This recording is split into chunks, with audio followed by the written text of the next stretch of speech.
today in a little bit more detail. We mentioned it already, but it's going to be Astralis versus Beastcoast. And like we were kind of already talking about a little bit, I mean, Beastcoast needs the win today. I mean, Astralis does too, but Beastcoast, it's either, win or you're basically eliminated. Because remember, even if they lose in overtime, they're not technically eliminated, but their percentage chance of going through is like about 0% anyway. It's not good.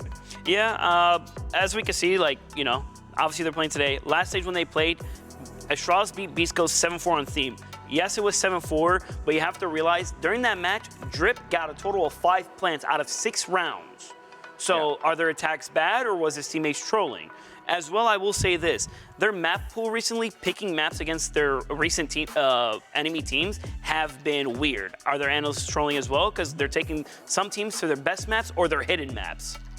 Well, we saw yesterday, too, it seemed like their map choice was kind of just based on that one good individual performance by Sweater. And, that's something, I mean, Sweater's a good player, don't get me wrong, but you can't rely on that being a reoccurring thing against different teams. It's such a different scenario, It's a weird thing to kind of just throw into the middle of it when you probably should expect a team like the Sonics to already be good on a map like Chalet. Yeah. I do kind of agree with what Super's theory was in the interview, being like, why exactly did we go here? No one really knows the answer.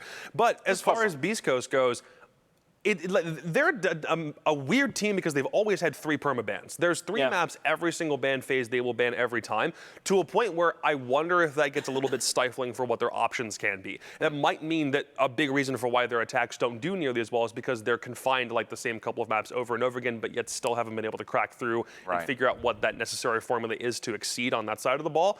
It's weird looking at this Beast Coast team from a map point of view, but today against a very known Astralis quantity, maybe there's a way to kind of crack that open. Well, let's zero in on 2 players in particular. We're going to look at the comparison on the stat side of things between Forest and Drip, and we'll see how things line up there. Now, obviously, Drip, struggling a little bit in the KD, but he does have those plants. Like you're saying, the diffuser is going down. Yep. And as a Pro League player, the rules are, as a planner, because you don't get as much kills, 1 plant costs 5 kills. So Drip has 40 kills, and Forest adds another 25 to his. All right. So still kind of puts Forest a little bit ahead. Yeah. But Drip is in the conversation anyway. Yeah. I will say this is actually a good matchup because Drip is more of a traditional support, while Forest is more of a, hey, I'm looking for a frac support. Yeah. He is an opener. He plays Thatcher. He is literally entering. He's getting opening kills. So it's actually nice to see this matchup. Yep, that's right. He's got that. Forest has that higher EPS as well, which is kind of that the new stat from Ubi that sort of combines a lot of different things into one. So there you go. Basically, over 100 you're good. Under 100 it's not that great. So let's talk specifically about Astralis. Again, this is a team that went as far as you can possibly go in the Charlotte Major without winning it. They went all the way to the final map against Dark Zero and just couldn't quite punch it across the finish line. Now they're back, trying to get back to another major, but this stage has been a bit of a struggle. Yeah, but I think they're out of the struggle bus portion of the stage overall. Starting to feel that way. Yeah, we're at a point now where I don't have concerns about this Astralis team. I have concerns about them getting to Berlin because everybody else above them is doing so well, not because they're doing poorly. I think even though they sit in 6th place right now, it's not an accurate representation of where they could sit if they had a fully healthy team to start the stage. They had a fantastic game yesterday against XSET. Overall, we didn't pick them to win that game, but those defenses were locked in. They were highly developed. They were strategized. They knew the zones they were meant to be playing in and only made one mistake on defense, letting XSET have a free site, which DP Fire himself said we didn't play our zones correctly, and then shored up everything after that to a point where the game was no longer competitive. They stormed back into the lead after a 4-2 half on Villa, got back into a defensive stranglehold on the map, and XSET were completely choked out. If that same thing happens here and that same amount of flexibility plays in, which it usually does on most maps where Astralis can get that kind of space, they're probably going to do the same thing again here against a Beast Coast team that has had those exact same or very similar attacking struggles. Even if they're if Beast Coast aren't an objective-oriented squad, this team seems very poised, depending on the map, to take full advantage of that. Yeah, I mean, something we got to realize about Astralis, they have obviously been at a major. They've played multiple stages already, and second stage with call out. So they are a team that will go back into a VOD and fix their issues for the next game or next day. Beastcoast, on the other hand, I think instead of changing like zones and positions, they just switch players out. I don't think they really fix it and go in depth. So that's something I really want to focus on for Beastcoast. Well, can you expand on that though? Like, what do you mean they just sort of switch players out? So with like if we go back to a week, SSG, when they beat SSG, Slash was playing in stock, while Sweater was playing somewhere else. Then against Sonic's Estate, they just switched out Sweater in Slash's place and Slash in Sweater's, and didn't change anything. Master Wall's still reinforced and not holding office. So you're saying they're basically executing the same strategies. Yes. They're just changing what people are in what position. Exactly. I see. And so the thing is even if it's a different person in that position from last week, it's still a readable strategy. It's still something that's predictable if you've done any VOD review on the opposing side. Yep, agreed. Yeah, that makes sense. Well, speaking of Beastcoast a little bit, I do think it is going to come down to Beastcoast's ability to attack into Astralis, because we did see statistically they were like the 7th best team in the league for attacking against Astralis being the 2nd best defensive team. That's a tall order for Beastcoast. So if you're BC right now, Tommy, I'm going to ask you the pro gamer question here. Do you want to attack first or do you want to attack second? Wow. I would want to attack first because I feel like you get the momentum up on attack. Okay. Because you expect more on attack than defense. For sure. Yeah, if you're able to set the tone, especially knowing that you're going into a very good defensive team for Astralis, who, by the way, 2nd overall, they played that lockdown style, which Beast Coast will probably, they should at the very least recognize and play around it. But if you're able to get, let's say, like a 3-3 half on Villa or something, you set the pace, then go to defense, which most players have acknowledged. It's not that it's easier to play defense, but you're not worried nearly as much about the coordination aspect of it as you are when you can roam a little bit free, you understand where side is, you know about defensive timings. You might as well just play defense to a point where you can play around the clock, whereas on attack, you have to be even more coordinated to know exactly what the setup is and how to counter it. So if you start an attack and do well, then you can go into defense with a good mental. But if you start off on attack and do poorly, it's a much different story. Yep. Yeah. And it feels like it's more over at that point anyway. So yeah, let's see what map we're going to, because this is another kind of point about Beast Coast specifically, where it seemed like the map selections didn't end up favoring him that much in the last few times out. It's true, and you might be able to read into Beast Coast's bans a little bit more, because again, they've got 3 perma bans. It's Border, Clubhouse, and Cafe. Every single ban phase they have taken off the board this entire stage, which means if they were to ban those same ones again, Astralis can kind of manipulate this a little bit more, because even though we're in a best of 1 territory, you still want a wide berth of maps here, and then when you go into the major, you might be able to break out some of the ones that you have 100% ban rate on and do well there. So no border, no theme park, which is curious because this is out of order, so to speak, for Beast Coast, but they're taking a good Astralis map off the table with this one. And then they take Skyscraper out of the pool, which is, again, not a map that they themselves have ever banned so far. Funnily enough, when it comes to we're looking at both a club and a cafe that are both still technically left on the board, both of which are maps Beast Coast still have not played so far this stage. So for these last 3, we either go to a map that they haven't played before, so they take off the cafe, there's the club, they suddenly get all of their maps taken away, and they go back to what, Astralis had a fantastic game against Xset yesterday on. So what's the strategy here? So will I say that Astralis will ban Finca, but will that also decapitate Iconic? I don't know. Iconic. I don't know. I think he could take a little bit off the top. I mean, he did hair-wise, right, coming into the stage. Yeah. I still think his operator pool isn't going to be that cut down by it, you know? No, I wouldn't say so. I mean, again, the concern for Astralis is more about whether they're able to do more on attack. On defense, given the way that Xset played, I'm not really that concerned. But we're still looking at a Beast Coast team that in the late game still has issues with executes. In the mid game is still looking for ways to take map control that isn't just let Sweater do his thing and then kind of move in from there. So I look at this and I say, there's no way I don't see Astralis taking this game, and I really, really want to understand the mentality for Beast Coast going to this map. Well, I mean, we'll have to see what happens, but it does kind of flavor our sort of ideas of prediction, right? It does affect that. Let's talk about predictions. Let's talk about it first, though, with our casters who will be calling the action. It's Intero and Jesse once again today. How you doing over there, guys? You ready to make some predictions? I think so. I think we're ready to predict a little bit in this game. We've actually managed to color coordinate our predictions. I'm in the red, Ooh. Parker's in the blue. That's why I'm going Astralis and Parker's going Beastcoast. Oh, wow. Who would have guessed? Yeah. Blue isn't a part is of not what I'm Beastcoast going. color palette. I'm There not you going go. Beastcoast. Well, That's, you're in the it's on the blue. graphic now. It's too late. It's against my Well will. done.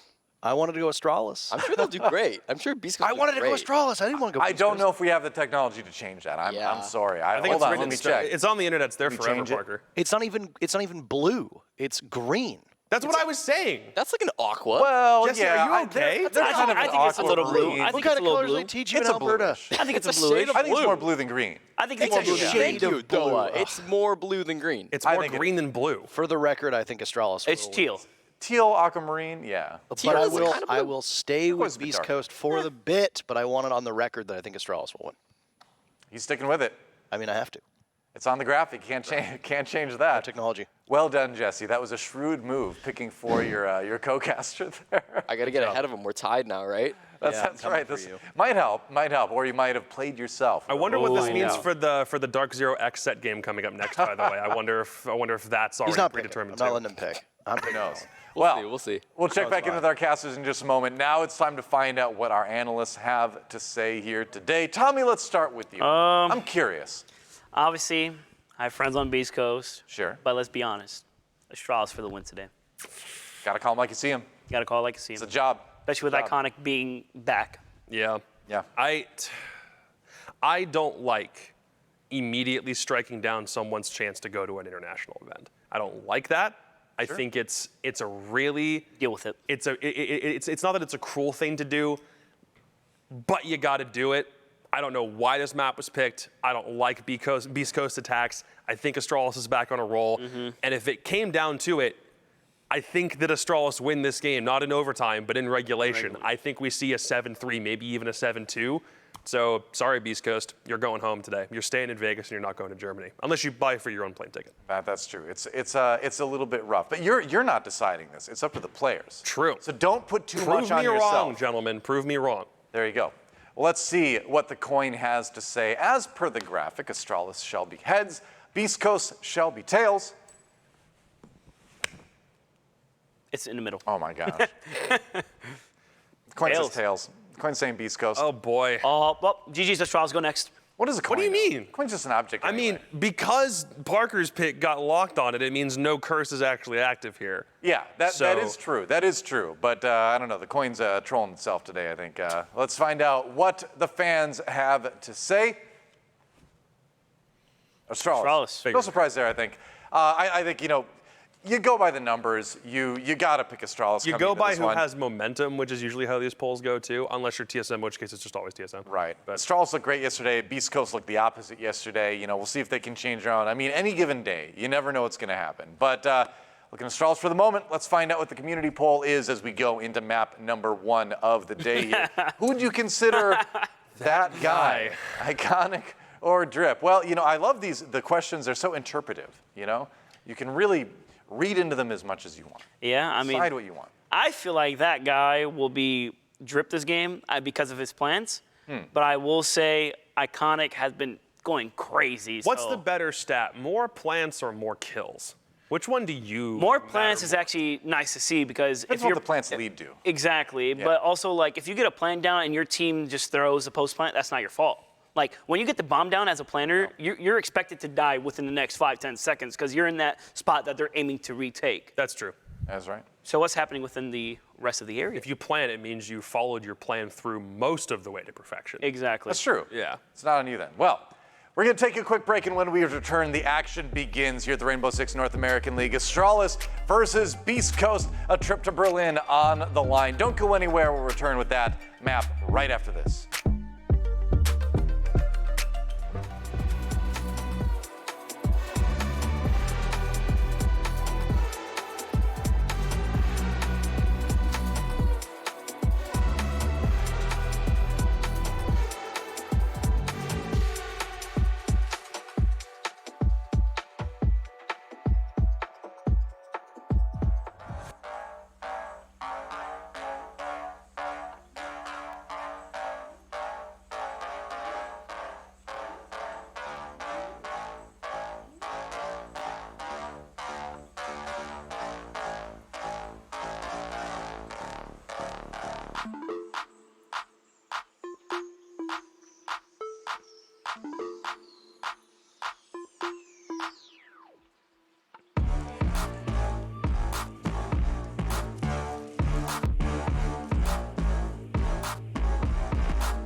I'm Forrest, and this is an NAL.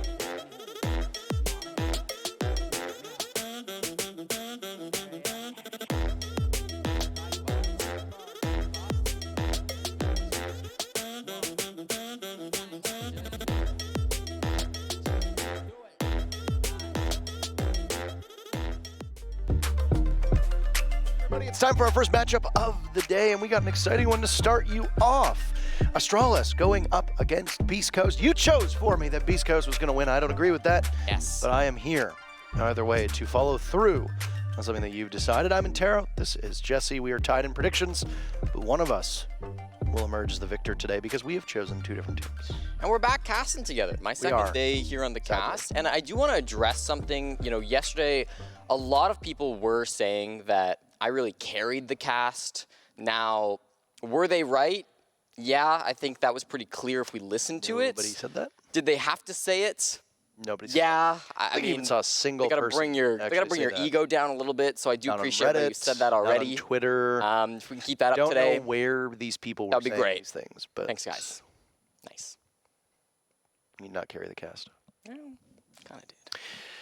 It's been enjoyable sitting next to you, I will say that much. Oh, thanks. We've Thanks, got two man. more matchups today to go with our 3 from yesterday. You and I are doing matches 1 and 2 today before Blue and Stokes come in for the Wait, final. really? I prepped for 1 and 4. That's not good. Why do you do this? What I do what? Why do you do this? We walked in today and you asked me what games we were playing, and I kind of forgot, but I did remember what games we weren't covering. I remember the games that John and Stokes were casting. I don't nailed those really, ones. I don't understand. These teams are 1 and 2 in the league. Yes, this is actually a mad important game. I know we're kind Teams of are joking 1 and 2 around. in the league phonetically. Oh. Yeah, I guess. I love how you were so eager to just go along with it. I'm like, Well, I had a these stat. teams are 1 and 2 in the league, and No. you're like, yeah. Well, I honestly didn't hear what you said, and I was just going to say my stat because I thought it was more important than whatever the hell you were talking about. Habana Band's pretty sick, coming through immediately from Beastcoast here on Villa. It was production that told me that phonetic joke, by the way, so I was just relaying what they said to me, but pretty alphabetically, common, phonetically, whatever. pretty common band. Flores as well. Flores getting production's banned out. Flores from Astralis, one of their most banned operators, tied with Thatcher for their most banned attacking operator. Valkyrie also tied for Astralis' most banned attacking operator. So no surprises coming through in the bans from Astralis. If Beast Coast banned their most banned defender operator, it'll be Azami. And it is. There you go. Absolutely correct. Azami was actually left up in the Villa match that we witnessed yesterday, which was the Dark Zero matchup, which did not go very well in their favor, even though Azami was available. So Beast Coast are gonna. Beast Coast are really. What are they gonna do? They're really gonna start on Living Room Library. Oh, I love the site. I think the site's really good. I saw it and I was like, "There's no way." The site is great. I mean, I think the site is underrated. We did see it once yesterday in our Villa game, which was the second Villa game of the day. OXG versus DZ, That which was was the the 4th match of yesterday. Our second one casted it.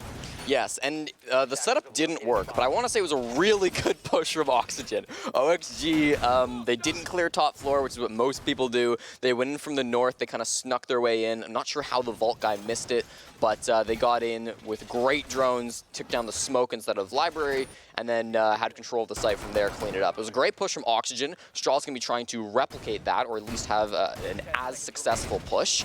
The setup on this site is typically pretty standard, where you've got a strong control of that top floor. AVG as well as the Vault are going to be your key points that you want to be holding on this top floor. The angles that you can create in the Vault floor, which we saw just a moment ago, can look down to the north side of Living Room. You see Drip creating those right now.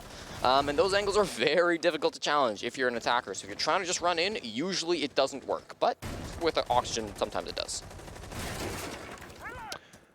Well, we don't really see anything that outside the norm at the moment. Warden is a not so common pick, but can be used effectively to look through said smokes. You've also got an Osa on the board, and I want to say that we don't see Osa that much on Villa. She has her pick rate on certain maps. Skyscraper seems to be the most common map for Osa, but I feel like on a map like Cafe and on a map like Villa, there are certain areas where you can put those Talon shields very effectively. I think Study is a good opportunity for it. I think you can also do it over on landing if you really want to.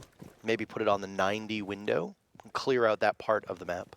But that doesn't look like where Forrest wants to go. No. Still has access to both of the OSA shields downstairs. Yeah, he's clearing through clearing through kitchen. Oftentimes we do see roamers playing over on that side of the things. Not for Beastcoast. Usually you'll have a roamer who just kind of runs around kitchen / basement and tries to be as annoying as possible. Nobody there at the moment. Could see a late rotate from perhaps Anthony, who currently plays on the red stairs.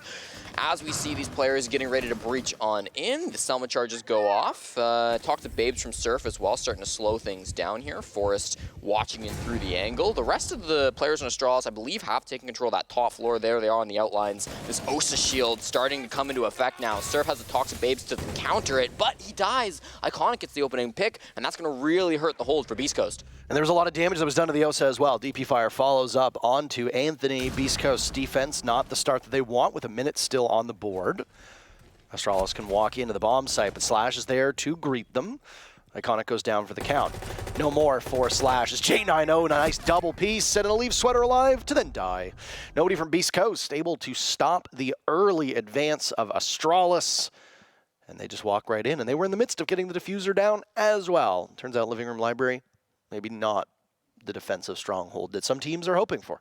J90 comes in through the front door and hits the library from the back. Nobody on Beastcoast was expecting it. We weren't even expecting it. We didn't catch it. But it was a really nice pinch play that came in right at the same moment as those north side attackers were committing the brunt of the push into Living Room. So really well done from J90 to be that cleanup crew coming in from the back. Otherwise, again, I like that entry. Being able to take down the Smoke early was huge because Smoke was supposed to be that main counter to the OSA. OSA can be very, very powerful when you're going for kind of direct pushes like that. It's a great response to those vault angles up above that typically cause teams so many troubles. But unfortunately, with the Smoke dying so early, only being able to use, I believe, 2 of those Toxic Babes were being taken down, weren't able to get any more value out of that. So nice little push from Astralis. And yeah, unfortunately, I mean, I like this bomb site a lot, but it's just, you know, it doesn't really win a lot of the rounds, which is probably its biggest problem right now. I'm kind of bummed that the OSA experiment on that particular bomb site didn't really show all that much. I mean, yeah, OSA went to the double panels in the back of Living Room, but you still had to deal with Library, which is where J90 came into full effect. That said, I really like OSA as an operator. And I feel like she doesn't see enough play. I think that's for a number of reasons. The big one is that you need to bring explosives right now, especially with the zombies prevalence.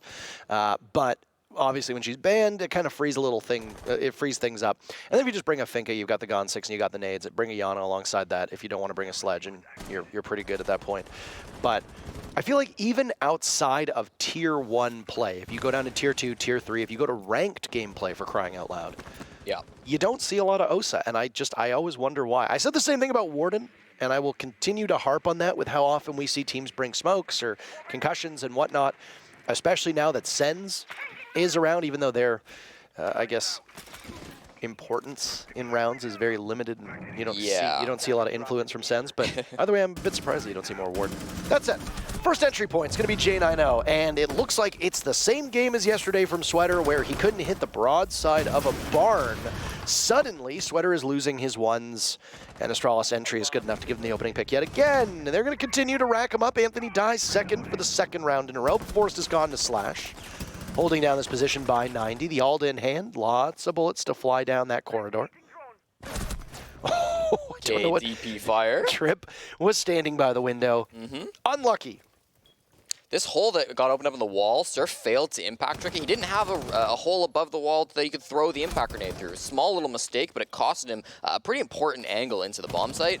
We've got Slash holding over by landing / the A bomb. J90 has the defuse kit over in 90 himself. Surf trying to challenge this. If J90 goes down, that's the only player playing with defuse kit. They could rotate a player or two over, but they'd have to cross a sight line, which could get dangerous. The nade not finding its mark there, and a big kill from DP Fire for Slash. 1v4 now, Surf all alone, can't do it. Iconic cleans him up. Another easy entry for Astralis, and a terrible spot to be in. Slash tucked behind the statue. Well, guess what? The Alda is a very long gun. You cannot hide it. This is an early one. Timeout from Beastcoast called after those first 2 rounds. Sheesh. That is not a sign of confidence, I'll say that. Of course, Beastcoast have Mark the Shark behind them. He knows when to call those tack timeouts, clearly sensing something is going wrong with the team. It hasn't been very promising rounds. I will say that living room library defense was hard to counter. Maybe some better play from the smoke could have kept them alive a little bit longer, could have stopped that Osa shield from having the impact and the push from having the impact that it had. But that second round as well was just not very strong at all from Beastcoast. Those roamers got kind of shredded, and then when they came to the site, just kind of falling apart. Again, that angle from the master bedroom from Surf, failing to impact trick that. I mean, it's a small thing. I don't think it really mattered in the end of it, but it's like, it's so easy just to have that hole open, right? Above the wall, you have it open ahead of time. You could have thrown the impact. It would have been all rosy, would have been fine. But instead, he had to settle for, just getting the second charge of the Selma through the initial hole that was open in the wall. And I don't know, it just limits the areas that you can play in that site. It limits what you can do with your movement. Ultimately, not going to be what Beastcoast want to do. And hopefully with this tack timeout, they're able to sort some things out. Living again. I was just about to say that, okay? Well, you should be faster. Your pause was like 2 seconds long. You should be faster. I don't know, man. I was going to say, does the tactical timeout work? And then you go to living room library again. They know something that we don't know, by the way. But I don't know if I like this from Beastcoast as much as you might see a more standard aviator defense up top, or even going back over to trophy statuary. When Beastcoast played this map last against Parabellum, Aviator Games was the only bomb site that they lost. They did play it twice. They won it once, lost it once. But they were flawless on Kitchen. They were flawless on Trophy. So maybe it is just their worst site, and they don't feel like it's that good. Oh, sweater, sweater, sweater. How do you lose that? Okay. It's tough. You think they talked about that in the timeout? Yeah, it said sweater, spawn peek study door, and just don't die. Whatever you do, don't be the opening death. I like the Nook pick from Forest. This is Beastcoast's most banned operator, is the Nook. They chose to go for the Habana this time around, and so this is clearly an operator they don't love to play against. I'm excited to see what Forest can do. The intel from cameras has been really important for Beastcoast in the late clutches of the round so far. This stage Drip with a jump out. Actually, Chain, I know, falls to pieces. Drip making it happen. Very nice with the SMG-11. Well, you've got some bite back from Beastcoast. I do wonder if this early aggression was something that was actually discussed in the timeout. I said it in a bit of a cheeky manner about Sweater spawn peeking early, but I will also say that when you are down, you want to frustrate your opponents. Not that Astralis is a team that is easily frustrated, but spawn peeks from Sweater, jump outs from Drip, that sort of thing can catch you off guard. Don't let Astralis play their game. Anthony is very close to death, but he ends up winning the gunfight against Iconic. All right. That's a nice shot for him. Safely inside of bar. Watching intently. Slash now the one under fire, taking damage. I think that might have been a nade that was tossed out, but no, there's been no damage. So I'm actually quite curious unless that was just a single shot. Slash finished off. It was the Nook. Forest as cheeky as ever. Now it's Anthony still in this position. Oh, Anthony goes huge with 3 kills. Still there. Suddenly the Nook. Forest in a 1v3 all on his lonesome. And they'll hunt him for sport. Up on a cam. Spotted. Where do you go? That's the real question. Nade available. It does not connect. Tough position to be in. No intel, no teammates, not a lot of hope. But still plenty of time left, Jesse. 1 minute to go. You can continue to creep around until Surf finds you and gives Beastcoast the very first round as they get on the board. Anthony MGS has been one of the lowest rated players in the league this stage. He's currently 30 and 55 heading into this matchup, minus 25, 0.39 KPR. Again, one of the lowest in the league. The only person, or the only people I should say, that have worse stats right now than Anthony are 2 coaches that subbed in for games and Drip, his teammate. So it's not been a great stage for Anthony, but that was a fantastic play. Him roaming up on that top floor had a huge amount of impact, was trading his teammates really well at the start, and then playing that little rat corner just inside of the bar, doing a great job, having a big kill there that really did equalize or tilt the numbers in their favor. So nice little play from Anthony. I'm glad to see him getting on the board. We never like to see players underperform, but certainly both Anthony and I would say Drip as well, having big plays that round, making things happen for Beastcoast, and well, starting this comeback from the 2-round deficit they initially started with. Who do you consider that guy? Well, community has spoken. That actually might be one of the most lopsided polls that we've seen in quite a while. You want to talk about Aviator in games now as it shows up for the 4th defense from Beastcoast? You talked about it earlier on, by the way, when I said, you know, why didn't they go to a more normal site? As I mentioned, it's the only bomb site they lost against Parabellum. Kind of a small sample size. I don't think it's actually like a bad bomb site for Beastcoast, but perhaps they do feel that way. Look at this mirror window from Slash. Not a common position being placed towards the Classical Hall. That's going to be an interesting one to look out from behind the bar. That makes that smoke position behind the games bar very, very powerful. Anthony currently playing kind of the top main stairs, but when he falls back to the games bar, that'll probably be where he's playing. Depends how the round goes, of course. If he dies, then likely not. But yeah, it's a very strong site. Obviously, this is the primary for most teams. The fact that they're going to it for the first time in round 4, it means that if they win this, they will only be able to play it once this half. They will not get another chance on it. So they better be confident here. Sweater again off-site, wanting to take an early engagement. He's 0-3. So far, no good on those duels. It's left his team at a deficit all 3 rounds. And despite that, Beastcoast were able to salvage 1 of those 3. Need to get back. Holding this part of the map that he was on over by master bedroom side of things is not that unorthodox. Sweater has so much room to play off of, and he actually takes out the Finca. Down goes Iconic. That high rate of fire in the hands of Sweater can do so much damage. Finally, Beastcoast get the opening pick. Many people say Sweater is better, and over this week, that has not been the case. Sweater's had a rough game yesterday and didn't start too hot here on Villa, but that's a nice pick to open things up for Beastcoast, get them that man advantage. C4 from Drip doesn't follow up for anything. Forrest has the defuse kit on that window, and now it's dropped to the floor. Sweater, once again, proving he's better. All of a sudden coming alive in round number 4. Is it a kitten game that we're about to see? No kitten coast this time around, but I don't think he's wearing a collar nor the cat ears. Not today. Doesn't seem to matter. He's powering up. Forrest and Iconic, the 2 players for Astralis, who have led the way in terms of the standings for this team over the last 2 stages, are no more. Astralis have their clutches around the bomb site. Their focus will be over towards 90 and the back of gaming, which is exactly where they are at the moment. Down goes J90 to Drip. Suddenly, Beastcoast have found some new motivation. Now goes a nade, and a flawless round could be had if Shuttle is incapable of getting a single kill. Punishes none other than Anthony before getting taken out himself. And Beastcoast, after the timeout, have matched Astralis' tally beforehand. Mark seemingly knowing that it was the right time to call it for his team, and we have a 2-2 ball game. So obviously Sweater's going to get a lot of credit in that round, and rightfully so. That second kill was so important because it killed the guy that was on the 90 window. It killed Forrest, who then dropped the defuse kit to the ground. It meant it was outside. Nobody was really in a position to go pick it up. They didn't grab it for the entire rest of the round. So that was a big, important kill from Beastcoast. And then following that, they just kind of kept swinging. Drip swung the study doorway for the 3rd kill on the round. Anthony swung 90 for the 4th kill on the round. And then it was just one more guy in 90 who was trying to clean up following that. Got the trade on Anthony, but ultimately the numbers of disadvantage was too powerful. So I'm kind of of 2 minds about this because I do like, it worked out for Beastcoast, the fact they kept on swinging. Typically in a 5v3, that's when you want to play a little bit more reserve. That's when you want to kind of stop those swings. But for Beastcoast, it worked out. And I do think, like, if you're in your opponent's heads, if Astralis are not going to be expecting these types of plays, then hey, go for it until it stops working. I just hope that this isn't the entire game plan for the entire match, and that if Astralis start to counter those swings, Beastcoast are ready for it, they adapt, and they kind of slow down with that play. Well, we'll see. I mean, having a big game from Sweater, I think, is the win condition for Beastcoast. Not to throw shade onto this roster, but when you look at the landscape of the North American League, there are some teams that are more top-heavy than others, and I think Beastcoast is among the toppest, heaviest teams of them all. And that's a term that I will use and is not an actual term that others Not a word. Yeah, well, I mean, it would be 2 words. Toppest and heaviest are separate words. Okay. Again, byproduct of the Alberta education system, we understand. Anywho.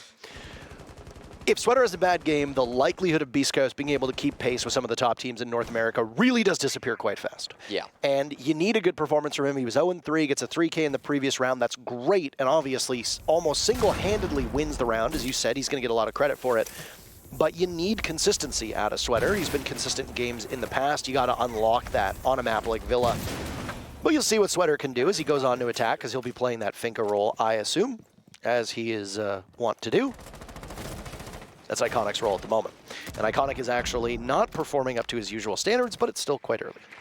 Not a lot of utility being brought in from Beastcoast on this setup. Means that they're probably going to be wanting to take a lot of gunfights here. Of course, you've got Drip on the mute, which can do some stuff with the C4. Didn't quite find it. Sweater, again, looking for those opening picks. Didn't find it through the window. You've got a Malusi up here as well. Legion on Surf. So they're definitely wanting to stall with their guns, stall with their positioning, and try to slow down Astralis' take of the top floor that way. Currently, Astralis are pretty comfortable here up above. They're inside of Master. They're inside of Bathroom. And there's really not a lot of pressure other than kind of up by landing, up around red stairs from Beastcoast. So there is a lot of potential for late flanks if they want to pressure this later in the round. But for now, if Astralis want to start working on these floorboards, it's all on Shuttle to do so, and he's doing it for free right now. And some sledging away. This round has flown by. Blink and you miss it. There's a minute left. It certainly doesn't feel like it's been quite that fast. Shuttle decides that, he's unable to get the very first target. Fortis does instead, though. Astralis back to their opening kill ways. And Slash will walk in. Diffuser goes down. Quite successful. Anthony, the first kill for Beast Coast. Only 4 more to follow that up as the timer works against them. Astralis repositioning now in the post plant. Anthony suddenly on the diffuser. Nobody from Astralis seems to know this. Can Anthony get taken out, or is he going to actually sneak it? Oh, J9O gets him at the last second and gets 2 for his trouble. Sweater's the last man standing upstairs. Hasn't found a single kill in this round, and as he drops to get back to the diffuser, he's got very little time to work with. On the ground is J9O, and the final 3 kills are all his. The savior of that round for Astralis, as they manage to get another round on the board, and that tie between these teams short-lived. Very cool push. They had a lot of pressure up above. They were opening those floorboards, and I think Beast Coast were kind of distracted by that fact again. They had a lot of their players over around red stairs, over around landing, and I think they were kind of talking amongst their columns, maybe how are we going to disrupt this top floor pressure? How are we going to stop these guys from doing the classic kind of top down, maybe going through laundry type of push? And then 3 members of Astralis just walked up pantry. Surf was the only player around there, and he wasn't watching for it. A lot of teams play a pulse around that area to try to catch stuff like that, as well as contribute to stopping the players up above. But of course, Surf was on the Legion instead. And when they came through, took down Surf, there was nobody else in that kitchen area, nobody else around the bomb site to stop the kit from going down, so Astralis got that plant on the ground.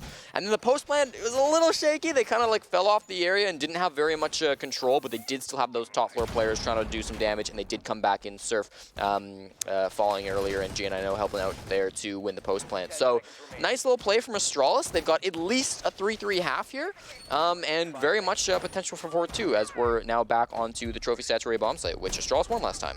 I don't think people realize how close Beast Coast was to actually getting that diffuse off, or counter diffuse / disable. We really do need to clean up some of that terminology that we use. But anyway, Anthony was just a sliver, a nanosecond away from being able to get it. J9O was really the one who saved that round for Astralis, and it was... Nanosecond's kind of an exaggeration. Speaking of cleaning up terminology, a nanosecond is like an unrealistically small period of time. I don't think the game can even track it nanoseconds. Maybe a 1/10 of a second. Shut up. All right, just want to... Oh my God. Just trying to make... Listen here, Matt boy, who doesn't know that there are multiple words, and what did I say, toppest, heaviest? Ooh, that's one word. Listen, I'm a math major, I'm a stats major. I don't need to know how to speak. I just need to know how to number. Round 6, 3-2, 2:09 on the clock. Yeah, you can look at those numbers. They're very obvious. They're on the top of your screen. All right, go back and look at the nanoseconds that it almost took for Anthony to get the counter disable off. Either way, a minute already off the board. These rounds really are going quite quick, and Surf roaming down below, and Art Studio gets the very first kill. Beheads Shuttle. Beast Coast have not been the team to get the most opening picks. That's been Astralis this first half. 4 for Astralis, 2 for Beast Coast. And yet still, Beast Coast have been thriving and sticking with it. Much closer first half for these teams. I will say, though, that again, as we noted in yesterday's Villa matchup, this is a very defender-sided map. Much like the last time Astralis were taking on this bomb site, they're coming from the south side. They've got a lot of control over in AVG. They've got that entire area controlled. Drip down below in the bottom floor, and Sweater kind of holding up here towards the bomb site. Drip was kind of that only player that was extended. Surf now going to get a kill on the Forest as well, so maybe this push not going as well as they wanted it to. That makes it a 2-man advantage favoring Beast Coast, and with your Finka and Sledge off the board, a lot of your firepower is gone too. You still have the up-2, you still have the LMG on Zofia, so you definitely still can fight back, but with the positioning from Beast Coast, passive in the site, it's going to be hard to find these kills before they go for their execute. Still in this position, J9O can walk right into the bomb site. There's a silhouette of one of the players of Beast Coast inside a bedroom. It's Surf. Started things off. as another opportunity for yet a second kill. Sweater gets one onto J90. There's Surf's pivot. Suddenly, it's a flawless round for Beastcoast. Well done by Surf. What an impressive performance by Beastcoast across the board on that one. And they end up salvaging the first half, just as Astralis salvaged the previous round. Flawlessly done. Round number 6 goes in Beastcoast column. That's a 3-3 first half, Jesse. I said in round number 4, I don't want to see Beastcoast going for these like kind of aggressive swings when they're in man advantage all the time, and they absolutely didn't. They were in the 5v3 there. They played so far back in the bomb site. They had a guy inside of Master, they had a couple of guys over by Astro, and sure there were swings, but those swings didn't happen until Astralis were actually pushing into the site where you have to deny that ground, because if you don't, they're in the site, they're going to plant. So loved that hold from Beastcoast. Wasn't too aggressive, wasn't too crazy. They were playing very, very smart siege towards the end of that round and closed out a round that they absolutely deserved to win after those opening picks. So beautifully done, a nice 3-3 split. This feels like a very competitive game, and both teams playing very, very well. Parker, your Beastcoast pick today that you very much wanted to pick might actually not be too bad. Yes, my quote-unquote Your Beast. pick. Yes, my pick. We all saw the doing a graphic. lot of heavy lifting in that sentence. We hit a graphic. Yeah. Did you say? Yeah. You mean that the Graphic. Yeah, you said that I was going to go with Beastcoast. You probably arranged this with production ahead of time, and they suddenly threw the Beastcoast logo up on the bottom of the screen. Production's got my back. I don't know what to tell you. You're a silly little goose, okay? Stop insulting our producer, Jasmine. First, Jasmine is not the one who decides where the predictions go. Second, I have not insulted Jasmine. I have saved all of that ire for you on yesterday's broadcast. I'm trying to be nicer today, but you started off with this opening salvo against me by picking Beastcoast, which I would never pick in a million trillion years. I think Beastcoast are a fine team, and I don't think that was a bad pick at all. Then why didn't you pick them? Well, I think Astralis is better. I don't think Beastcoast is like terrible, you know? I would have picked Astralis on this one too, but I gotta really give a nod to the man so nice they named him twice, Spencer Oliver. He and his team, they're making up for my prediction, okay? It's true. Your prediction. I'm glad you're owning it. People wonder, why do you call him the man so nice they named him twice? Because he has 2 first names, Spencer and Oliver. They gave him 2. Oh, I was just wondering that. Slash Mom, I believe she is, on Twitter. I don't know if you're responsible for naming him, but kudos to you for that one. Very nice. J90 extended on to the AVG side. Once again, this is a trophy stat setup, just like we saw previously in round number 6. We swapped sides, so this gets opened up.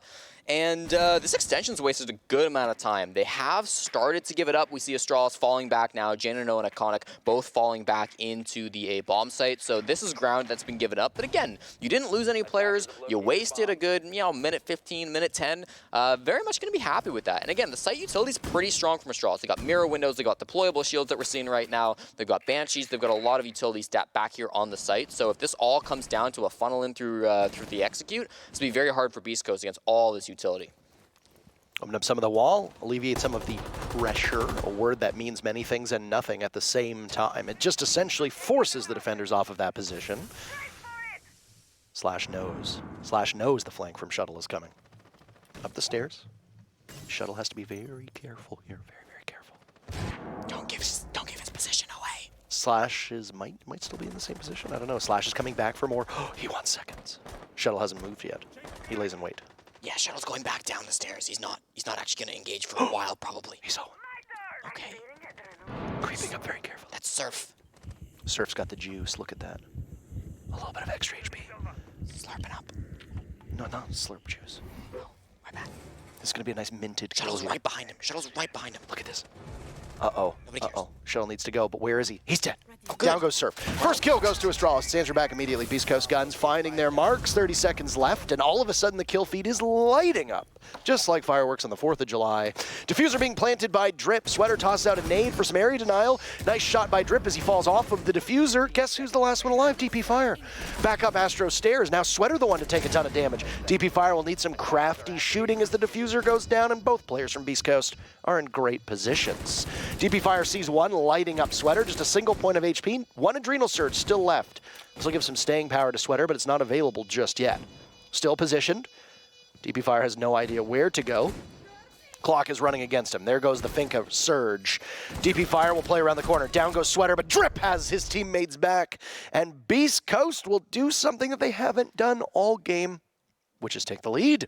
You called Beastcoast very top-heavy, and by that, like, you mean the supports are very much hard supports. They don't get a lot of kills, and the fraggers get a lot of the kills. They really do. Guess who got kills? Line things up. Drip had a fantastic round there, and I think Anthony's been having a really good game too. I don't think Drip necessarily gets the credit that he deserves. That round really was a smart one from him. Sweater was like a little frantic in that 2v2. I was watching it from the top-down POV, and he was moving a lot. He wasn't 100% sure where he was supposed to be aiming at. You know, it felt like he was almost panicking a little bit. But Drip got that kit down. Drip was able to stand up and take the gunfights when he needed to. Drip got 4 kills throughout the entirety of that push. It was a beautifully done execute by Drip. And again, you love to see it. These support players of Beastcoast, Anthony and Drip, who typically are very quiet when you look at the stats, popping off now. Drip 29 and 59, minus 30. Anthony 30 and 50 and 55, minus 25, coming into this game. Both of them, I believe, positive or at least neutral. I think they're both positive. We'll see. Really well done. Really, really good game for both these players so far. And so I'm very excited to see if this keeps up. If we have a game where Beastcoast have 5 guys shooting back against Astralis, this might be over for AST. And keep in mind, Parker, if Astralis don't win this game, their major chances go way, way, way, way, way down. Would you like to pull up the graphic, or even just reference those numbers? I will. Stat boy. So if Astralis win this without overtime, 5% odds. Terrible. Basically not going to the major. If they win in, or if they lose in overtime, 30%. If they win in overtime, 48%. None of those are good results. Astralis really need a regulation win to be still comfortable, still in a pretty decent position, and then, of course, next week is still going to matter for them. 62%. Beast Coast, the situation's even more dire. A regulation loss for Beast Coast means they're done, they're out, they're just like Mirage, they have 0% chance, and realistically, anything other than a regulation win means they're out. I mean, an overtime win is 3%. So realistically, both these teams need regulation wins. It's not as drastic if Astralis end up in overtime one way or the other, but given how competitive the field is right now in the NAL, both of these teams really need those 3 points. The odds have been shown during the intro segment to this broadcast and was also shown at the tail end of yesterday's broadcast. We've brought on 2 wonderful people, both of whom I believe you know. Yes, Sprabunny and Wrath, 2 amazing statisticians in the Rainbow Six Siege scene. Sprabunny, big moderator in the Big Brain Club Discord, a Discord channel ran by a man with a very big brain. I'm sorry, are you plugging your own Discord right now? Sure am. That's tasteless. Join up. Well, that's tasteless. I get 2 days to cast. I gotta plug something. That's tacky. That's tacky. That's loser behavior. Well, my Discord's cooler than yours. That's factually incorrect. But you know what I haven't done? I haven't lost a gunfight to Sweater. That's actually a fact. I don't think Sweater's ever killed me in any game of Rainbow, and that's because he is a champion and I am a gold one. So, yeah. But you know what? Forrest is not so lucky. First death goes to Astralis. Beast Coast opening things up. DP Fire getting oh, wow. the twofer. Slash walks in, takes out DP Fire. Shuttle can't get the Nitro Cell off in time. Actually, no, he did. But look at the kills. Anthony and Drip. They're the ones carrying the team. Janano at the top of the stairs can pivot, but he's last alive. Beast Coast looking to extend their lead. Janano still on the hunt. In study. Has he done his homework? He's getting stunned out. Can't drop away. We'll look for some safe passage by the fireplace, and there's nowhere he's going to go. Down he goes. Surf. The waves are too strong. Slash is fired up. I haven't seen Slash that red since the Rogue days. Yeah. Beast Coast are looking really good this game. To be fair, Slash has been babysitting on almost all of his teams post-Rogue. All the teams Slash was on, with the exception, I think, of like OXG, all the teams that Slash was on were all filled with youngsters. This time around, still babysitting, by the way. Yes. He is the father figure on the team. Either way, Beast Coast up 5-3, excelling on this attacker side of Villa as of right now. Yeah, I think that round, they really were just like willing to take a lot of gunfights. They managed to hold that W, got a lot of those kills early. It wasn't really focused around the execute, wasn't a big utility round. There was a C4 that was nice, but ultimately Astralis just losing in a lot of those close range gunfights. And Beast Coast, I mean, this is that confidence that we've talked about a little bit in the past, right? We've talked about with players like Newers who've used that confidence to be so strong in the league so far. I think we're seeing that from Beast Coast. It's very clear that mentally they're in this matchup. I don't know that that's been true for all of their games. They lost to Mirage. I think that Beast Coast right now in this matchup are firing on all cylinders. It feels like they're having a good time. Vibes win games, and I think that's especially true for a team like Astralis. I feel like it's especially true for a team like Beast Coast, and right now BC have the vibes. I feel silly making that comment about how, oh, Beastcoast is so top-heavy, because statistically, the worst player in the league who's not a coach heading into this game was Drip. Yep. And now he's lighting it up. Yeah. He has a diffuser planted, almost had another diffuser planted. He's top fragging. He is top fragging. That is indeed correct. Good for him. And good for Beastcoast. Ideally, for both of these teams, you want to win Astralis. We might not see them at the major, and we might not see Dark Zero at the major either, which is just so perplexing. Imagine the 2 teams that finished at the finals of the Charlotte Major would not be present for Berlin, and again, just shows you that it is very tight here in the North American League. I do want to note one thing. Sweater on the Finca, now obviously on the Twitch. Oh, yes. We talked about how Finca can be so critical. Drip, first kill onto Iconic. The Thorn down. Try. Iconic is not having a very good game at all. 3 kills, 7 deaths. Drip is just a man on a mission today. But yesterday, you did get subtweeted a little bit. Did I? Because you made the mistake of criticizing Pan Bazoo after he had been put on Finca, and you got chewed out on Twitter for it. It's a trade back and forth from both Shuttle and Sweater. J9O gone, Slash is done. Still an advantage in favor of Beastcoast as they look to continue this entry towards Kitchen. But I just wanted to say, there's a lot of credibility here too. Somebody goes on to Finca and suddenly they light up the scoreboard. Yeah. I'm not going to subtweet you. I'm just going to make fun of you on a broadcast, but It's fine. I mean, listen, Finca's still a very strong op, and whether you need the LMG or not, the best players play Finca, and that's just where the meta's at right now. Pamba, I think, did great with the operator. Eventually, you know, once he got onto the attacking side, started to light up a little bit more. And for Beastcoast, we're seeing that as well. Once they switch over to attack, they're starting to really light things up. The attackers in Rainbow Six Siege have better guns than the defenders. Just in general, that tends to be what we see. what are you talking about? You mean you don't like that 2 potentially meta defenders might be running the Roni, and then another 2 meta defenders will be running the SMG-11? What's wrong with that? Hey, Roni's a good gun. I will defend the Roni, but SMG-11 is not something I use very well, I'll say that. But I don't know if Anthony stunned himself or was a victim of the Gizmat from DP Fire's Ella, but either way, a little bit of a stun going on over by Bike. Astralis are just holding on to this position, still at a numbers disadvantage. There are frost mats on the board, and they become infinitely more deadly as the time goes on. Surf pick on to Forest. So those frost mats will be the 3rd, 4th, and 5th man for Astralis, as it's a 2v4. Diffuser getting planted by Drip. He's already got a kill in the round, and now looking for the execute to go forward. Shuttle will close in on him, and not fast enough, though. Shuttle gets taken down. Suddenly, it's DP Fire in a 1v2 with Beastcoast waiting out the clock, and nothing will happen as Sweater unleashes the beast. It was a drip or drown round, and guess what? Astralis, they drowned. Match point for Beastcoast. that was such a close round because he killed the planter. It's nanoseconds, some would say, after the kit went down. And you know that nanosecond, it's very unrealistic to say nanosecond. If he had killed him before he got the kit on the ground, the coverage from Beastcoast was really passive. There was a guy like in laundry / outside of laundry, and there was a guy way back in Memorial who's trying to hold a long angle. And like they both had angles to defend, but neither of them would have been able to go run in and pick up that kit, at least not for a long time. So that would have been a really clutchable round, despite it being a 1v3 for Astralis. I believe it was DP Fire left in that position. If they had just denied that plant from going down, that was like definitely winnable for Astralis. It would have been tough still, but that would have been so much closer. Now Beastcoast are on 6, which means Astralis, the best they can get is an overtime win, which means no matter what, Astralis will end this match with a less than 50% chance of going to the major. Absolutely correct. How low? Well, only 48%. Technically, still below 50%, but not that dire. It will be out of their hands, effectively, at that point. A regulation loss, 5%.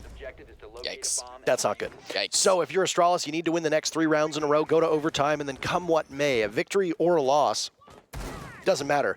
A regulation loss for Astralis effectively dooms their chances, not totally dooming them, but then they will be at the mercy of others and could potentially be knocked out today, depending on what we see from the other teams towards the top of the standings. Beastcoast, a victory in regulation, gives them only 28%. So they will still be on the outside looking in with a very low probability of making it to Berlin. Essentially, Beastcoast are fighting for the perfect storm to happen at the top of the standings, but also playing spoiler to Astralis. Yeah, I mean, Beastcoast, if they win this regulation, about 1-4. not terrible, especially if they win their next game next week. Still not in their hands, but pretty close to it. So definitely lots to play for from Beastcoast. They're inside a bathroom, pushing it on Astro. Jane, I know, is going to have a lot of pressure focused on him, but Iconic as well. Dies to Surf, and Jane, I know, follows up. There's the LMG that we're talking about. One player after another, both of them headshots. Surf, so good so far in these opening kills. Well, the Seas are angry today, my friend, and Surf picks off 2. Sweater and Aid from below to do more damage and destroy the chances of Astralis making a trip over to Germany. Forrest on the roam takes out Sweater. Say goodbye to the Yana. It's a second kill from Astralis, now suddenly there on the board on this Aviator defense. Most of this action occurring far removed from the bomb site. That's only the halfway point of the round, and almost half of the server is dead. I think that was Beastcoast looking for a knockout blow, and it was quite an impressive entry from Surf on that Finca to do some damage, as he and Sweater have now jumped to the top of the team in terms of kills, as is tradition. Astralis know they're fighting for their lives here as the Major hangs in the balance. Forrest is all alone on that north side with just a sliver of HP left down in the basement. It's going to be Drip who's hunting for him to try to stop this play from happening. He's watching the staircases. Forrest right now is in the basement. He'll be walking up those stairs at some point, more than likely in this round. How long will Drip be holding that angle? He's got the defuse kit, so he can't hold it forever. He's got to get up to sight, and he's got to hold. He's got to get in and plant that defuse kit. Plants a Claymore and will back up instead. Probably the right call. Good chance that Claymore catches him if he tries to move him through Piano.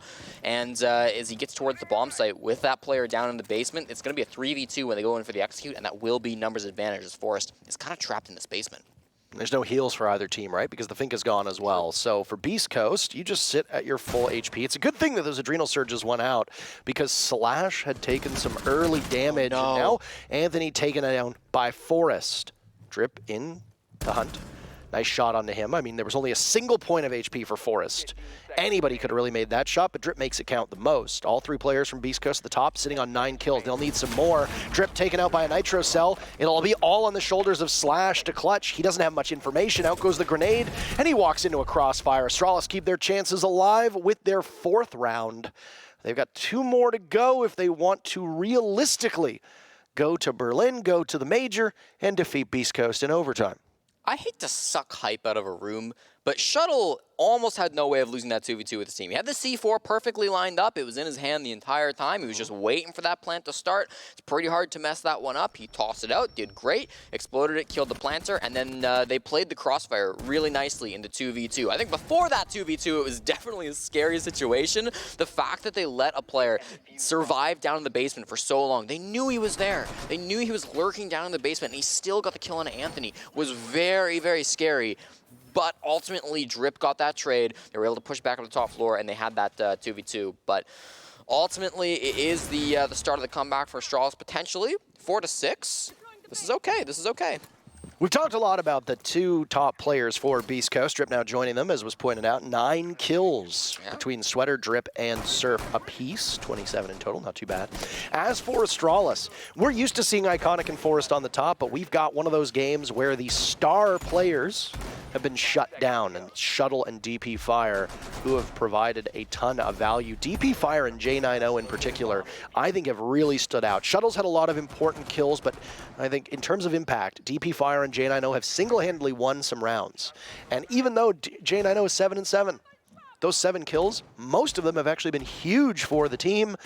So sometimes you don't need to be, 19-8 in a losing effort. Sometimes 7-7 in a winning effort can be just as important. Yeah, you talk about highlight players, and the community poll was talking about who is that guy, Iconic or Drip. And currently, Iconic is that guy at the bottom of the leaderboard. 3-8 is the worst KD that we have right now. Lack of star power, definitely not showing up for Astralis. They need him back in this game if they want to start clawing these rounds back. He's going to be playing Iconic by himself, kind of over down in, I believe he's down like boot room right now. Yeah, living room over there on the bottom floor, not engaging with anybody at the moment. Surf perhaps at one point in this round will fight him, but currently the action's kind of happening over around those Astro windows, around the bathroom windows. It doesn't look like it's going to be a game side takeover. It seems like Beastcoast just want to take this simply through the Master and Astro side. Get some information, that nade from below. There was a good conversation on the Reddit about why we refer to them as depth charges, even though a depth charge is actually dropped from above down below, but this one lies in the deep. It's just a different type of I guess, like mental illustration and imagery. I like it. It came from Lycan, by the way, who used to be in the Navy. I'm sure he knows what depth charges actually are. Probably more than most of us do. Either way, that nade from below does not go off. More of a focus now from the attacking lineup of Beastcoast on to the side of Master as Iconic roams very deep down below, and he heads to the basement. Perfect time to do so as you can retake the bomb site with a minute to go. The Alibi is a 3-speed operator, very mobile, high rate of fire. Iconic can do some serious damage if there's no dedicated flank watch from Beastcoast. Sweater dies first, but it's traded off right away. DP Fire is not able to do too much. Drip dies, and that means that the diffuser drops for Beastcoast. Astralis with the advantage at the moment. Iconic's going to walk up those Astro stairs and take down Anthony. Very nicely done. JNNO with another one. Surface chasing behind Iconic, though. He's going to walk up behind him and likely find this kill, unless Iconic's looking back. They don't know where he's at. One for free, but it's so hard, and he doesn't do any more than that. Downed. Just disrespect. That is disgusting. What a display of disrespect between peers. Astralis win their second in a row. They're one round away from pulling off the unthinkable, which is a comeback to push overtime. The one thing I will give credit to this Astralis team, they are never out of the game. It doesn't matter who they are. We saw it in Charlotte. We saw it in Stage 1 of the NAL. We are now also seeing it through Stage 2. And yes, this team doesn't look as formidable and as scary as they did in Stage 1. Doesn't look as scary as the team that we saw play in North Carolina, but they're looking pretty scary through these last couple rounds against Beastcoast. And this has been as close of a match as the scoreline would suggest. There have been some very chaotic rounds, both in the first half when they went 3-3, and now in the second half where a 3-3 seems to be quite likely.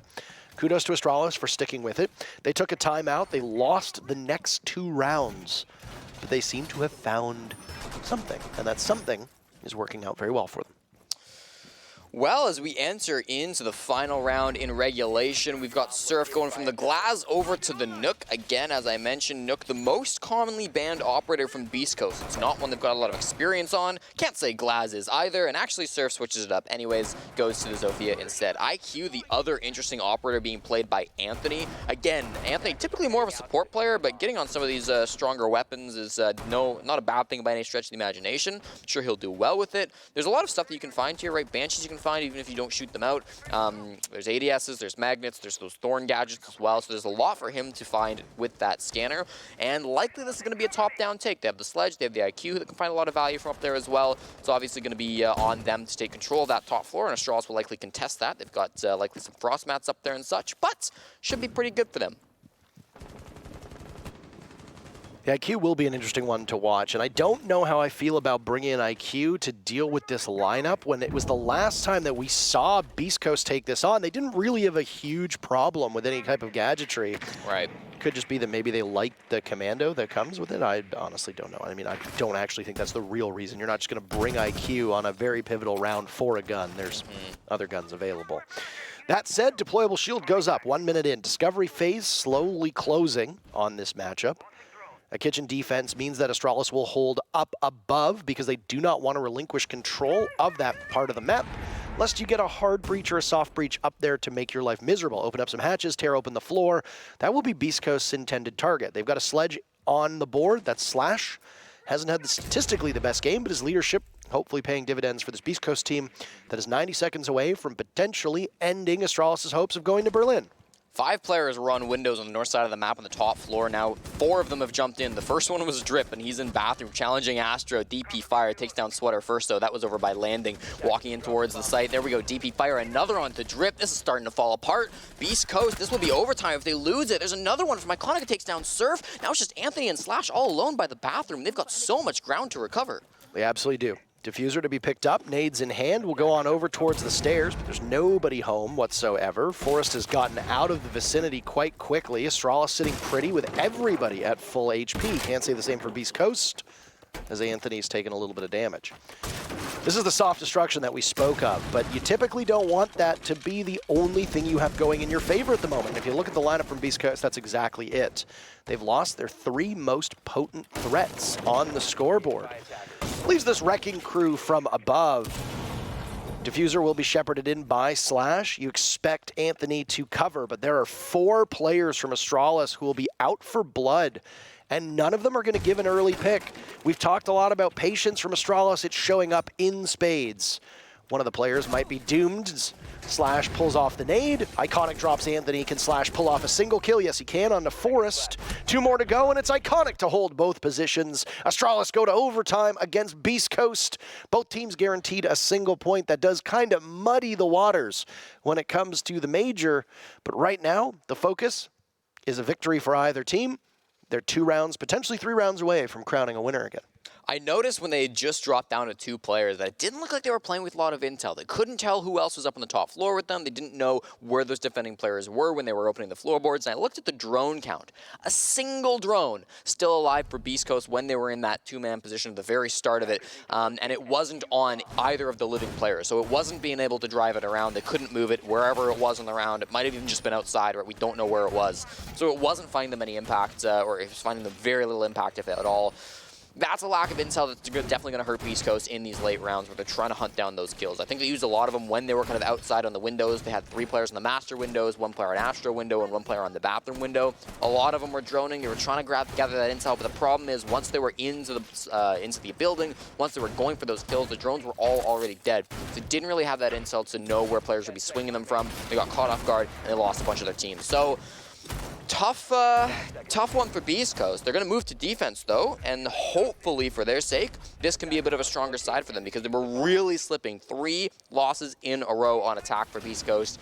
And after seeing some pretty solid attacks, after seeing some great rounds, it did hurt to see those last 3.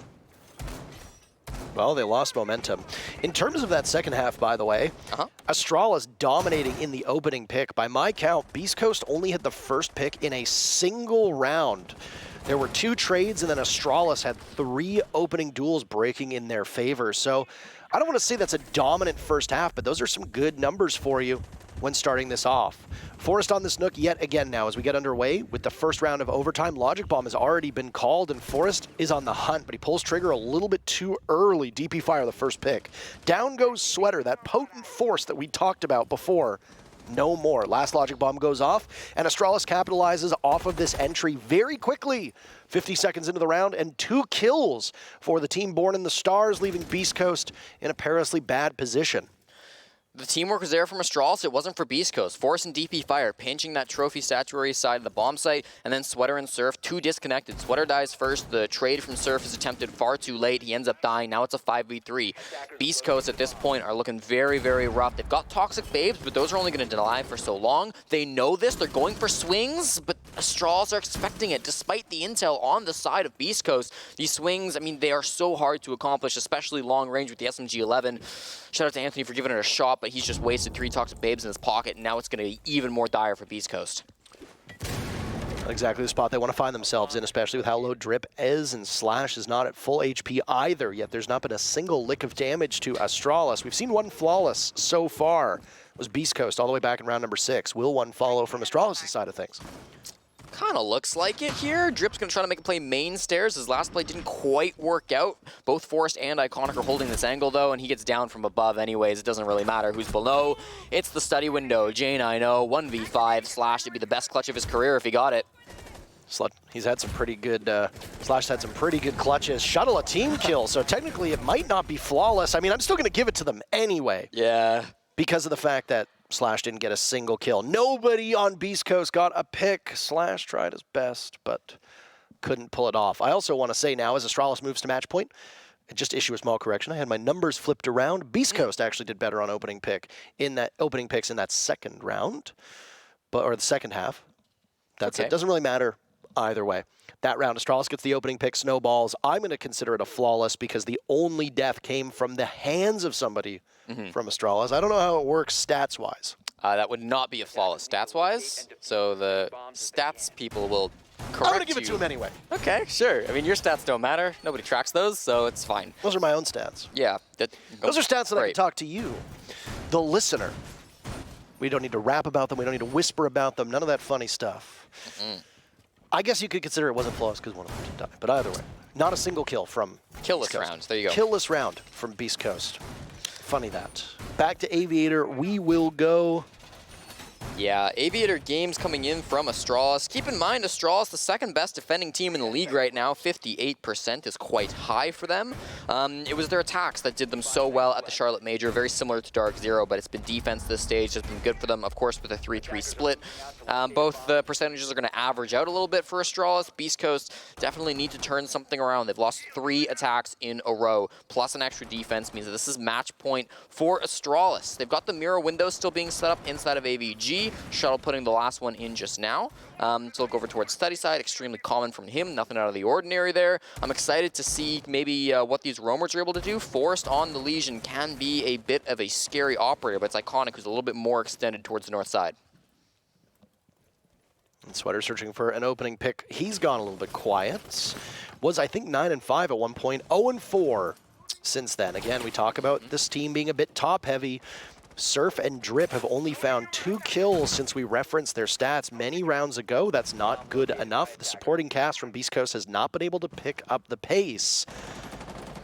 That leaves you in a major deficit, especially against an Astralis team that has powered up themselves. Iconic has closed the gap on his bad early game, as has Forest, who's now drawn even.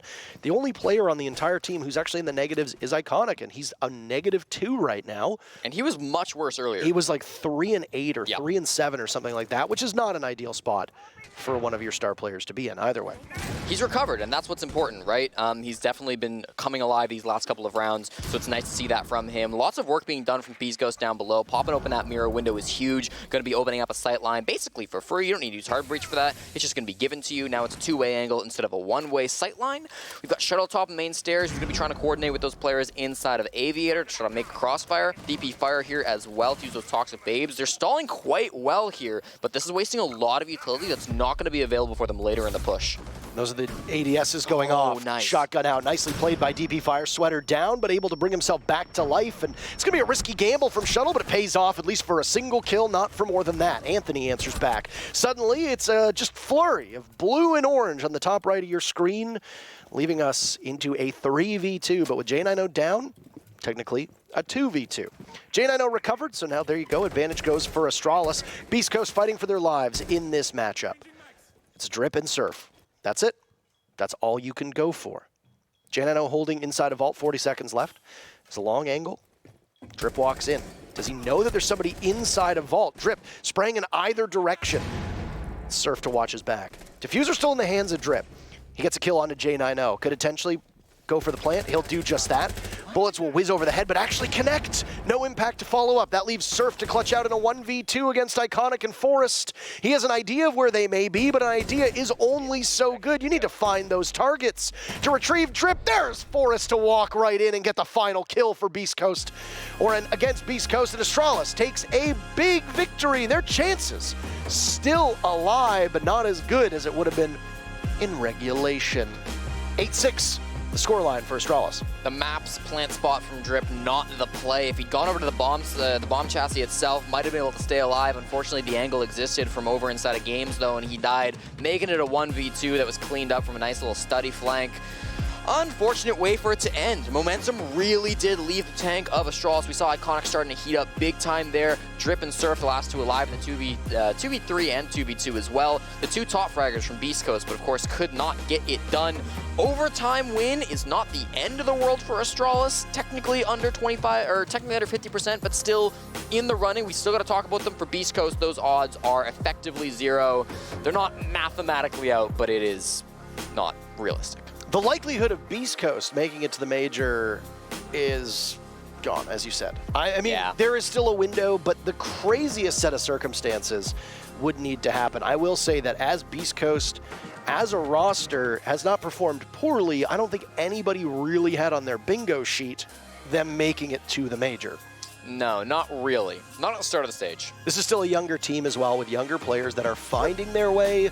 It's unlikely that a team that young, that new, is going to have these players vault their way up to the top of a very competitive North American league. Exactly. Instead, it's a learning opportunity. Astralis keeps their chances alive with an overtime victory, but they're going to wait on the sidelines for the next 4 matches today to see how big or how small that window of opportunity is, because now they are at the mercy of the other teams in the North American League. What's going to happen with OXG? What's going to happen with teams like XSET? We'll find out, because we've got more matches coming your way But first, a break. Don't go anywhere. We'll be right back.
What a game. We are back here at the analyst desk of the Rainbow Six North American League. Dewey, your host here, along with Caliber Jacob and Tommy. And over in Vegas, we have Iconic standing by to chat with us a little bit about that win. Iconic, like I see the smile on your face already, man. Like you guys had to be sweating a little bit with that one. What a comeback, huh?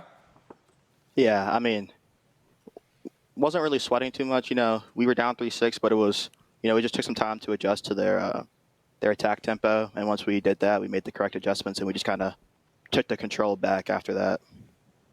All right. How's it going, Dave Dog? How's it been? It's just going good, Tommy. How are you? Good.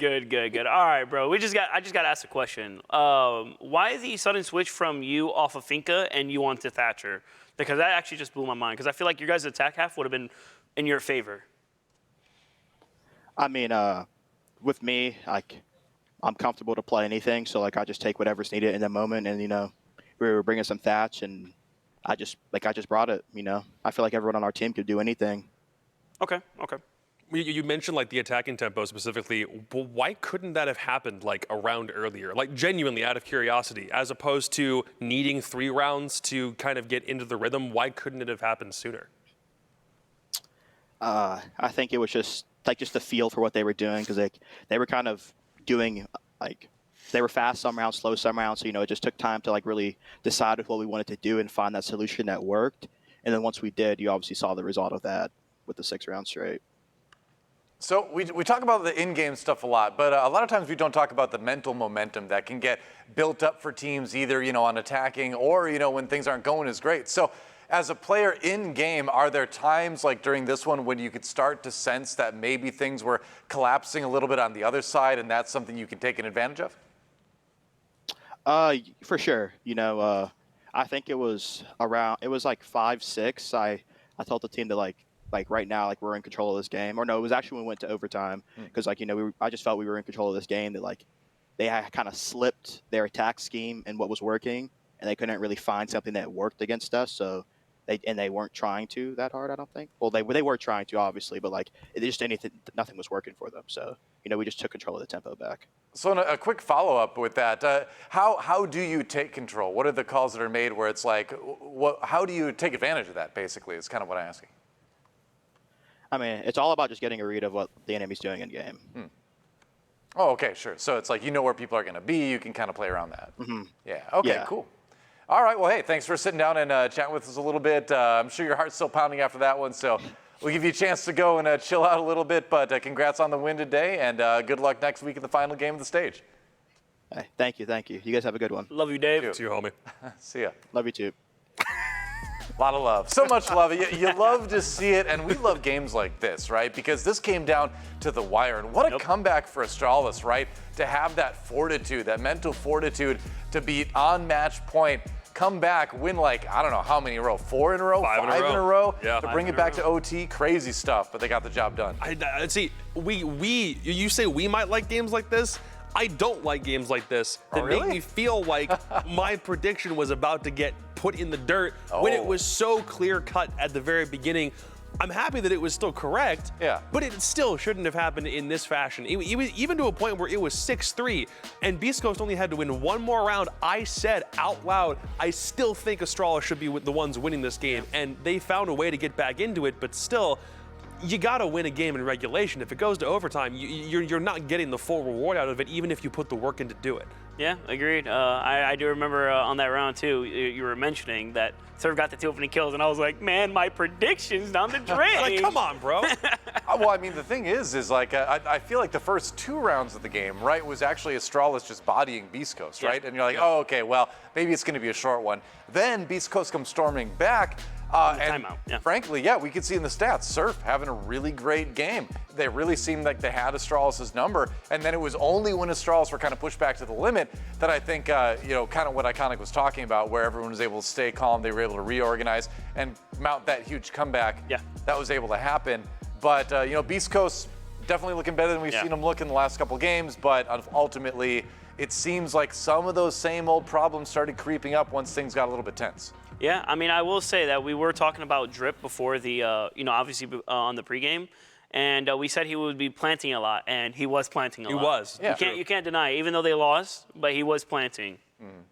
Well, let's take a look at some individual rounds from that particular game because there are a lot of cool ones to talk about. It's hard to pick, actually. We're going to look at round 10 first. This was when the comeback started for Astralis, and we're going to go through kind of how that happened. Yeah, we'll look at the way that they started the comeback and then the way that they won. Right. So most specifically, we already noticed a massive deficit. Drip's already gotten the opening kill in this round, and J9O has also fallen by the wayside in that time frame. So now we have to look at how Astralis are about to pull this one back. Forest has this roam downstairs, which hasn't been discovered by Beastcoast. DP will even the odds, but now Forest's roam is something that Beastcoast have already noticed, and they have to prioritize this to start with. So Forest immediately gets back into another engagement, nearly dies, and then scampers off to a completely different part of the map. Look at where he is now. About a minute left into the round, flanking right back up the main stairs. He's not droned. No one knew exactly where he went because he hung out in the basement for a long time.